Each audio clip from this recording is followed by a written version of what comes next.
Why are we here? I have no idea. So I've got Kel here today, guys, because I had a little bit of a rage up. Had a moment where I was like, I need to talk about this with someone who's a language learner. Speaking like a native speaker, should you aim to do this or should you not aim to do this? What are your thoughts on it? And then I'm going to go into a bit of a rant, but we can talk about it, obviously. We can talk about it. But I wanted to get you on to talk about your experiences learning English and working as hard as you did to get to the level you did. What was it like for you when you started?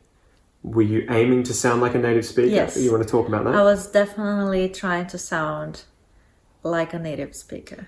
Like trying to copy people and trying to sound natural, and that was exactly what I wanted. But when you become a bit more confident, you realize that you don't have to. So after a long time that I was working so hard to be like, I just want people to be like, I don't know where she is from because she speaks so well.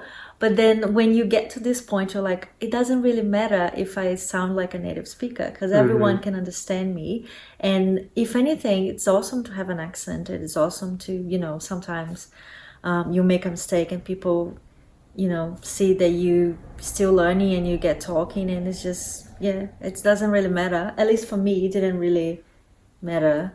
But was it important for you, do you think, especially from when you began, to at least be aiming to sound like, to replicate how a native speaker speaks English in Australia? Yeah, absolutely. It was my goal, and I would just keep watching, just really, really pay attention to when people were talking to me and trying to copy them when I was talking to other people, like get some key phrases and try to reproduce them, and definitely trying to sound more natural and, just like a native. How do you think it's helped you compared to, say, other Brazilians you've met here who may not have had that same goal or may not have worked as hard as you? Do you think that aiming to at least having the objective of trying to sound like a native speaker, whether or not you actually end up doing that, do you think that helped you a lot more than people who, say, have just winged it and they're not trying actively to really try and replicate what a native speaker sounds like, speaks like, how they behave, etc. in English? Do you think it's helped you a lot more as a result? I reckon it did help me because it just makes you pay more attention to what you say and what people are telling you. And I just see a lot of people. Not that I don't make mistakes or anything, but she makes loads of mistakes, I do. Guys. Every day. Ridiculous. It's so annoying. It is terrible. But Brad or bread? Oh, stop it! I hate it. There are things that I'll never overcome. You'll overcome them, but it's one of those things where it's so small an issue. If you go and buy some Brad, people are going to know that you don't mean a person called Brad. They know you're but then they'll look at me like, huh? Yeah, but it's not the end of the world. Anyway, sorry, what were you saying? No, I just say that it really helped me because I was paying attention to what people were saying, and I was trying to reproduce the same sounds and trying to sound natural.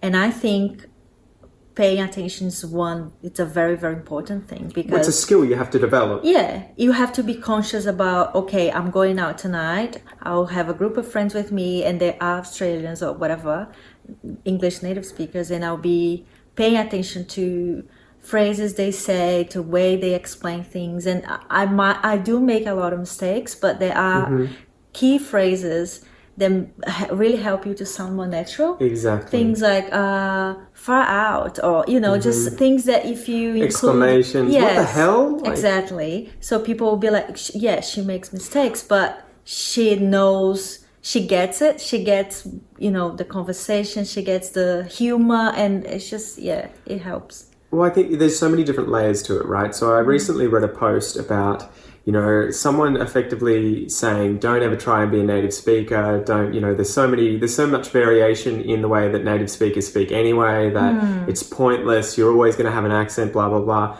And I think people are kind of missing the point when they say those kinds of things.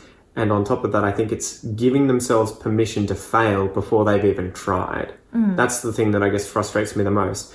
And I likened it to, I might go to the gym to work out And I know that I'm never going to be a bodybuilder or I'm never going to the Olympics, but if I train like I want to go to the Olympics, it's going to be a whole lot better for me in the end in terms of the results that I get than if I went in there being like, oh, well, you know, I'll do a little bit, but I'll probably never get anywhere. That's you know? what I'm saying. And that's why I have a sort of bee in my bonnet.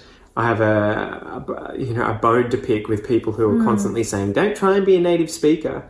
It's kind of like just learn enough for you to function and that's it. Like well, you're setting your bar really low because, you know, what's the point? Like I'm not saying that you shouldn't have like realistic expectations. You should, but at the same time you need to, you know, try to improve yourself as much as you can. And if you just want to get, you know, average. And... Well, there was a book I read called 10X. I've forgotten the author's name. I'll put the book up on the thing here.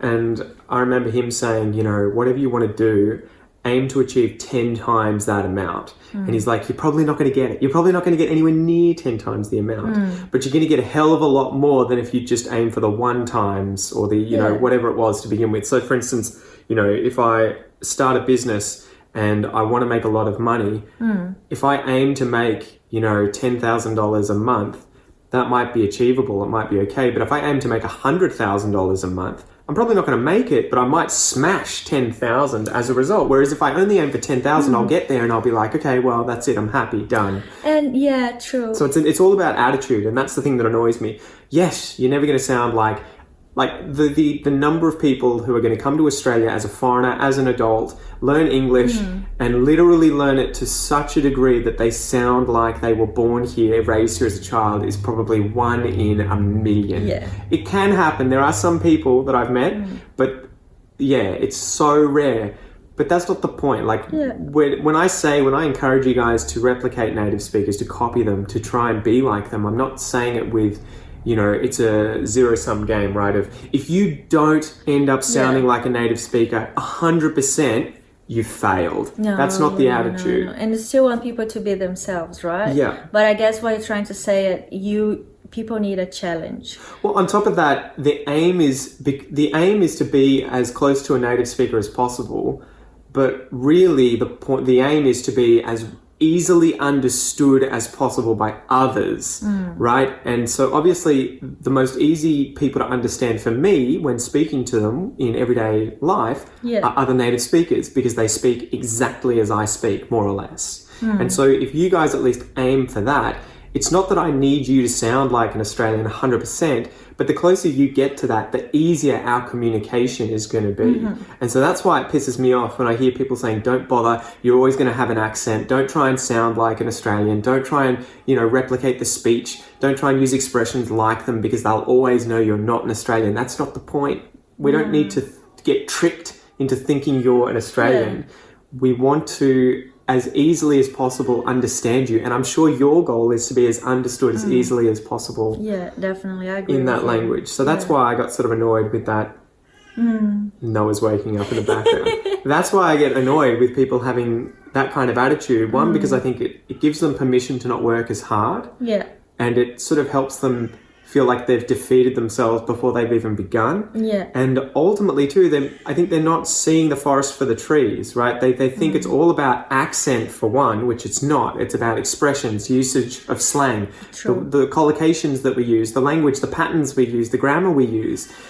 And then after that, it's about pronunciation. And again, you don't necessarily have to nail 100% of it, but get as much of it right or as close to right as possible so that it's just easy for other people to understand you. Yeah. And also, before we finish up, because Kel's going to run away and want to sort out Noah, it's important to work out which native you're trying to sound like. Like clearly, if you live overseas and you're not living in a country like Australia, Canada or America, it's hard to decide which accent you want. But I think it's still important to pick one to stay consistent with how you sound so that, again, people will understand you. Because if I hear someone with half an American accent and half a British accent, that confuses me.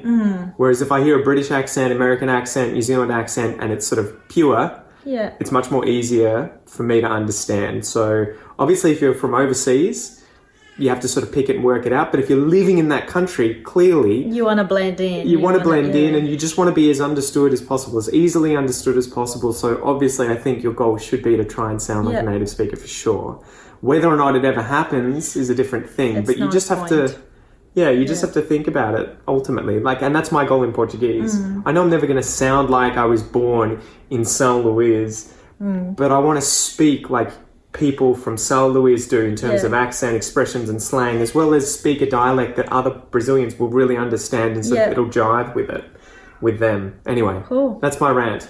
Kel's getting itchy feet. She wants to go. I'll let you off. Go for it. Run, Kelly, run. See you guys.